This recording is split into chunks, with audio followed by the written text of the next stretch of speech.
नमस्कार मंडळी. Review bye दिव्या या यूट्यूब चॅनलवर आपलं मनपूर्वक स्वागत आहे. ठरलं तर मग मालिकेच्या पुढील भागात पोलिसांनी आता आश्रमातून प्रियाला अटक करून थेट घरी घेऊन आले आहेत. तर प्रताप म्हणतो की आमच्या कुटुंबाला जो काही त्रास होतोय तो फक्त तन्वी तुझ्यामुळे होतोय.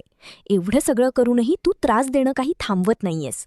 तर कल्पना म्हणते की अगं तुझ्या अजून किती रंग दाखवणार आहेस आम्हाला. चक्क तू त्या दोघांचा जीव घेण्यासाठी तू त्यांना विष द्यायला लागली. तर प्रियाचा हे कारस्थान सुद्धा सुभेदार कुटुंबासमोर आलंय. त्यानंतर आशुराला लागतच पोलिसांना म्हणतो की तुम्ही इथे तिला कशाला घेऊन आले, तिकडूनच तिला जेलमध्ये टाकायला पाहिजे होतं. सारखं तिला माझ्यासमोर बघून माझ्या तळपायाची आग मस्तकात जाते. हिला आत्ताच्या आत्ता पोलीस स्टेशनमध्ये घेऊन जेलमध्ये टाका. हिचं आत्ता तोंडही बघूशी वाटत नाहीये मला. तेव्हा अर्जुन म्हणतो की ते थोडं कॉम्प्लिकेटेड आहे.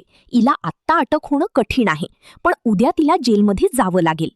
अशाच प्रकारचे रिव्ह्यू ऐकण्यासाठी आमच्या चॅनलला सबस्क्राईब करा. धन्यवाद.